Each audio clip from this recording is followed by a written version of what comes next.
Hey, it's 8:45 and I decided to come back and make another video just because I'm unwinding and starting to relax, feeling pretty good. So I wanted to come on here and make this video and because I was thinking about, it seems like there is like a debate, about what I'm wearing and I'm too old to dress nice or whatever. I don't know. I think Steve Murray had a lot to do with this, but I'm not, this is not about pointing fingers. I will say it's more about people's self-esteem and what people need in order to feel good. And, I think my family was always the kind of people who, because my mom was very insecure. Now, my mom, when she was younger, she loved clothes. Okay. She had closets.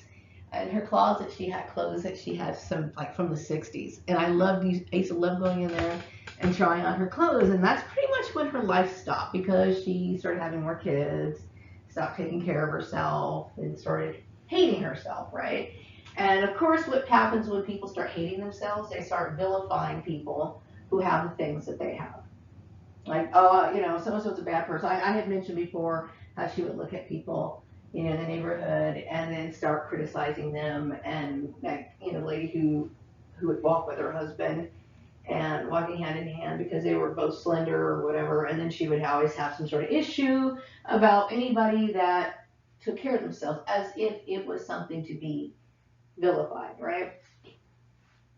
My mom had a lot of insecurities, which she basically put on her own kids, and then she would try to twist things around to make it seem as though her behavior was normal. Now, most people who struggle with their weight, I would say no, that it's a problem, okay? But there's a lot of people who go into denial about it. And they're so heavily in denial about it that they want to convince other people so they can convince themselves so they don't have to change. Okay, I myself knew as a kid that this was not right. Okay, I knew it was right. And so I decided to take a different path. I always wanted to, and I always made several attempts to, especially when I was younger. I did it throughout my years. I struggled with it, but it was very difficult to do. And the reason why is because I had family members who always, like, they weren't like pushy, like making me eat or forcing me to eat, but my mom always had junk food. She would reward her kids with junk food. She would, everything revolved around food. My parents grew up poor, and they just overdid it. Like, like instead of eating one hamburger, we always had to buy two hamburgers for each person. It's like, I think it's because they grew up with such little things, so very little food. I remember my dad telling me stories about how they had to share. Like if he had a candy bar, his family would pressure him to share with his brothers and sisters. Could you imagine, like, that's your candy bar, you know what I mean? And it's like, kids want to gobble that whole thing and enjoy that, whatever, but it was like everything had to be shared. So there wasn't much that they had, and when they did have money, they went overboard. And, I would say my family had a big problem with food. And, that's unfortunate. But I have always loved clothes. Since I was a young girl, I've been trying on my mom's clothes when when she wasn't looking, of course. And then, when I got old enough to work, I basically worked for clothes. And some people say, well, you're getting older now, you should stop doing that. Now, I will tell you, what happens to me is that's a form of sexual harassment. You do not tell somebody how to appear, what they're supposed to do, okay? But I've always been that way. And like I said, I'm a person who understands that there's a lot of misery in life. I mean, like working a job, like in the environments that I've been at, I would say your job is like the number one contributor of like heart attacks, strokes, and I think this is for a lot of people because the workplace is pretty much where a person puts most of their attention and focus on. And if they don't do well at work, then they have to worry about the family and everything else, and that's a lot of responsibility on a person. So it's very stressful. Okay, and I will say my employers that I worked for really put me under a lot of stress with their hatred. But anyway, so yes, I mean everybody knows that you're supposed to look good. So I'm dealing with a lot of people who are. I think when it comes to Terry Collins and maybe Jennifer, and then like these girls, these women around me who are lying, saying I was after their husbands or something. I'm not after that, but I do believe that you should look good. As this picture shows, it says, it's written in by, or it's a quote from, I think his name is George St. Pierre. He is a Canadian martial artist, and he's not doing performing martial arts in this picture, but he's obviously dressed, you know, to the nines here, and he's making this quote, and it's true. You know, when you look good, you feel good. Like, I remember my dad telling us a story when he was a kid about how he had like really shabby clothes. Of course he did. I mean, he told me stories about his parents making shirts for him out of potato sacks. Okay, but that he wasn't the only kid like that. But he grew up poor and he didn't have stuff. But he had this teacher named Mrs. Mancini. She was an Italian woman, I guess. Sounds like it, right? Who gave him, let my dad wear her sweater to take the school picture. And he said, because it covered the holes in his shirt, he felt confident and he felt better. So I understood, it's completely understandable when you feel like you're wearing the right clothes and you feel like you just feel better. You just do, okay? And I know that my mom had me wearing nice clothes when I was a kid, even though they weren't my preference, okay? But I always had clothes, and they were always clothes that what I would say were coordinated, you know, and that is a part of who I am. It's a part of my identity, and everybody has an identity. You should have a unique identity. Whoever you are, you should have a unique identity, even though, like, for example, this collective group that hates me, okay, like we have Steve Murray, we have the Wayne guy, we have Rita, we have all these different people in they all from different religions, okay? Trying to convert Maria to being a Jehovah's Witness when Jehovah's Witnesses wouldn't have anything to do with you because you guys are worldly and you don't believe the same things they do. But still, okay, we have all these different people who are in this whole group, but each one of you guys have your own personalities. Like, I remember talking to Rita when I used to go over there and drop off the purple folders. Okay, she had a different personality. She has a unique look about her. She has her own look. She doesn't look anything like Terry, right? Wayne doesn't look anything like Steve. You all have different ways of dressing, all of them different manners. Why is it that I'm being vilified for having my own unique look? I know I'm not too old for it. I know I'm not too old to care for myself. This is something you should take as long and as far as you possibly can into your age, your old age. And this is what I plan on doing. Okay? I admire people like, I think it's Agnes Argyll. I cannot pronounce her name. Mind you, she's like, I think in her 90s, okay? She's a kooky old woman. She dresses a little differently, but you know what? She's herself, and she feels good. Now, if somebody says, hey, you know what? I think you should stop doing what you're doing, that cuts off her life force, because that's a part of who she is, and this is a part of who I am. You know? When it comes to my hair, you know, black hair has always been an issue in the workforce, okay? We've been like bashed when it's our natural hair, whether we're wearing afros. We've been bashed if we straighten it. Suddenly we're trying to be white because we're straightening our hair. If we wear our afro, then we're having a problem. It's always something. We always have to justify our hair. Okay, how about this? It's none of your business. And by making this an issue that we're going around the community, telling employers, you created a harassment issue. That I should have sued you right there for that. Okay, and if you're too dumb to figure out why, what is the one thing that makes a black woman different than a white woman? Besides, you know, the ability to create, for white people to create or commit all kinds of fucking crimes and get away with it, right? White people get that have that privilege. Okay, that's one thing that makes us different. But the other thing that makes us different is the texture of our hair. Okay, we have always been bullied over our hair, no matter what we do with it. Okay, it's our business. Keep your fucking mouth shut about it. Period. Okay? You should have been sued over and over and over again. Now, that's not the reason why I'm making this video, so let me calm down, find my chi, so I don't get upset. Okay?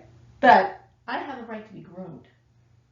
Groomed well, and I believe in looking good, feeling good, and taking care of my hair. And that is not something that has anything to do with arrogance. It's about the very basics that they even teach you in school. When you are young, take pride in your parents. They talk about hygiene, they talk about color coordination, you know, all of those things. It's nothing wrong with it.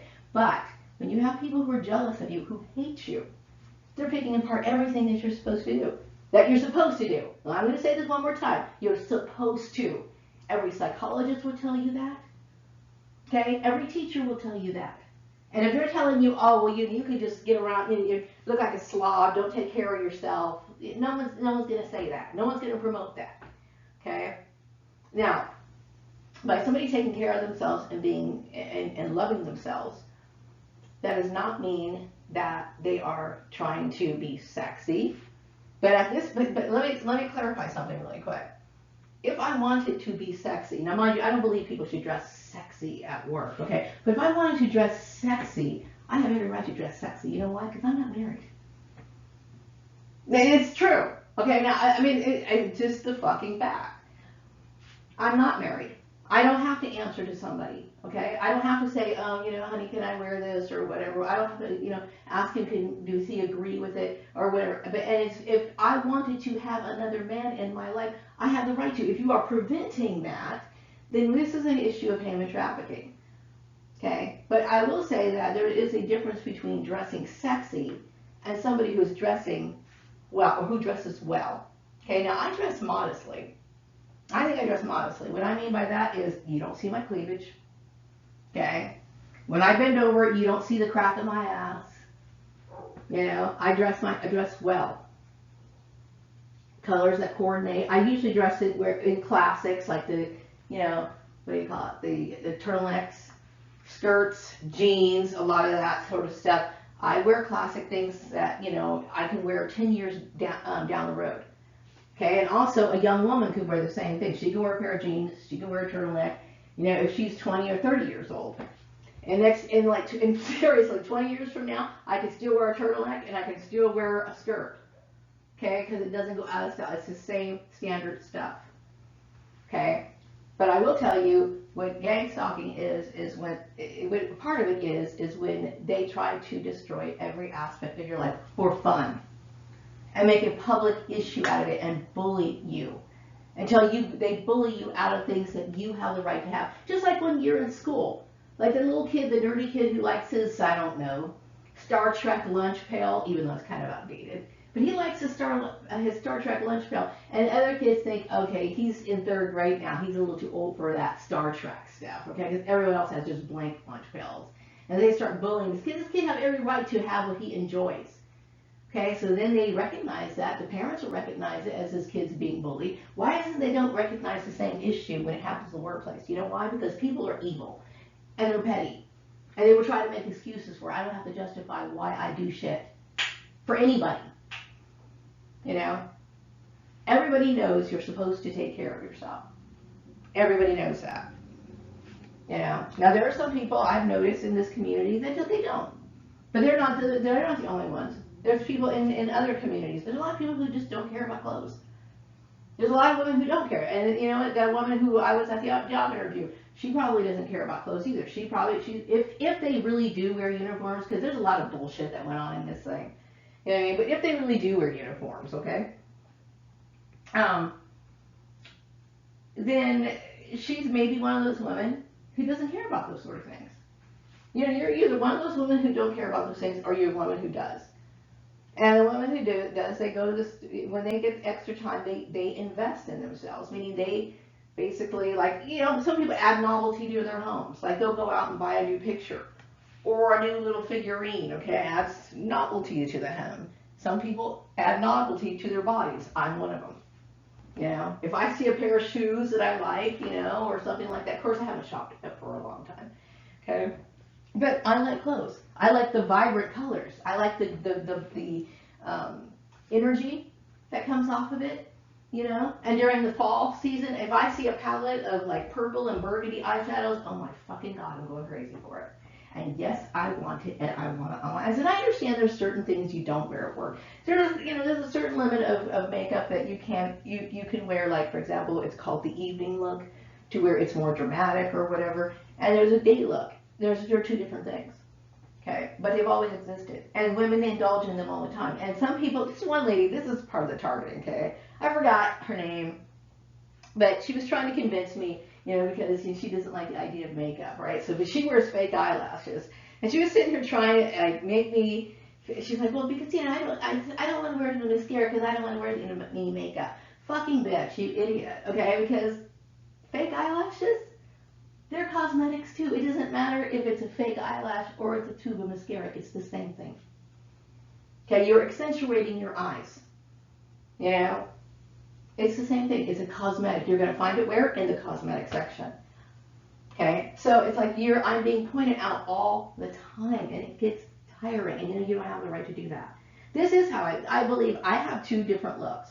Okay, one is my look. I always dress nice, even if I go to the grocery store. I look at every opportunity as something to get excited about, because I love clothes. I love clothes. So on Saturdays, I'll think, okay, I'll look at my app. Oh, today's green, so I'm going to go ahead and wear my little green dress or my green shirt or whatever.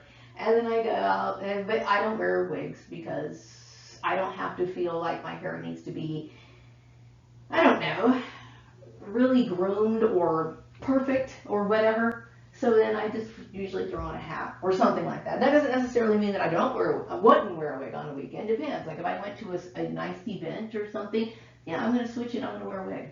Why? Because I don't want to mess with my hair. I don't. I really don't want to mess with it. But like at work, I like the more professional look. I like a polished look. That's my choice. And it's no one's goddamn business to know whether my hair's fake or not. You ignorant fuck, really. I hate you guys. You guys are so inconsiderate and stupid. You know what I mean? But most of the time when people would ask me about my hair, I would just tell them that it's a wig. But still, it's like, this should have never been a work issue. It's no one's business. Just like if you had like this old dude, like Wayne Long, right? I don't give a fuck. I'm going to mention his name. He's bald or whatever. But what if people wore a toupee? Would you guys sit there and do that shit to him? Probably not. Right? You would show him that consideration. You have no consideration for who I am as a person. Fuck you. Over and over and over again. Okay, and see, I'm getting off the subject. And the reason why I'm getting off the subject, and the reason why I like writing so much is because I don't veer off the subject. When everything is written, everything is uniform. Like, there's so many things when I talk about things just randomly, I feel like there's so much to say, and I just keep like interconnecting different things that are interconnected. I just keep pulling them in, right? But when you're writing, you can have it all nicely formatted, and what topic you're talking about here, you can kind of move it to this paragraph, and it makes more sense. I like writing. Writing has always been something I've enjoyed.